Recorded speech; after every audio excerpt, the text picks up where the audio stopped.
မိဆက်သုံးရင်ဒါတွေကိုမမေ့နဲ့နံပါတ်1လေဝင်လေထွက်ကောင်းတဲ့နေရာမှာထားပါမိဆက်ကိုလုံးပိတ်ခန်းထဲမှာလုံးဝမထားပါနဲ့အပြင်ဘက်လေဝင်လေထွက်ကောင်းတဲ့နေရာပါထားပါမဟုတ်ရင်မိဆက်ကထွက်တဲ့ကာဗွန်မိုနောက်ဆိုက်တန်းငွေကြောင့်အသက်အန္တရာယ်ရှိစေပါတယ်နံပါတ်2စီကြံမကြံစစ်ဆေးပါ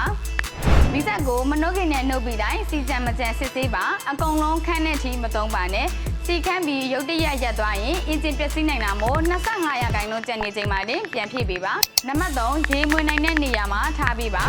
အခုလိုမိုးရသည်မှာရေဝင်နိုင်တာမို့မိဆက်ကိုရေမွေအောင်ထိမ့်သိမ့်ယူဆိုင်ပေးပါနံပါတ်4အချိန်ကြာကြာဇက်တိုင်းမသုံးပါနဲ့မိဆက်ကိုဇက်တိုင်းမောင်းထားရင်အပူလွန်ပြဲပြီးပျက်စီးနိုင်တာကြောင့်9နာရီကနေ6နာရီနှုတ်ပြီးတိုင်း15မိနစ်ခန့်ဆက်ပိတ်ပြီးအနားပေးပါနံပါတ်5စီဖြစ်နေစဉ်မိဆက်ဖွင့်မထားပါနဲ့စီဖြစ်နေစဉ်မိဆက်နွေးနေရင်တော့မီးလောင်နိုင်ခြေရှိတာမို့ဆက်အေးသွားမှစီဖြစ်ပါနံပါတ်6အလွန်ကျွန်းမသုံးပါနဲ့ရဲ့ခန္ဓာရည်ဝက်အားထက်ကျော်လွန်ပြီးအလွန်ကျွန်းမသုံးပါနဲ့ဥပမာဝက်1000မိဆက်ကိုဝက်1500သုံးတာမျိုးလုံးဝမလုပ်ပါနဲ့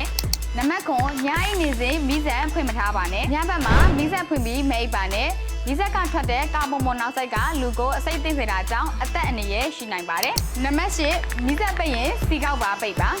မိဆက်သုံးပြီးရင်စက်ပယုံနေမကပဲစီကောက်ကိုပါမဖြစ်မနေပြန်ပိတ်ပေးပါစီကောက်မပိတ်ပဲထားရင်ကာဘရိတ်တာတဲ့စီတွေဝင်ပြီးစက်နိုးရခက်ကကာဘရိတ်တာပျက်စီးစေနိုင်ပါရဲ့ရှင်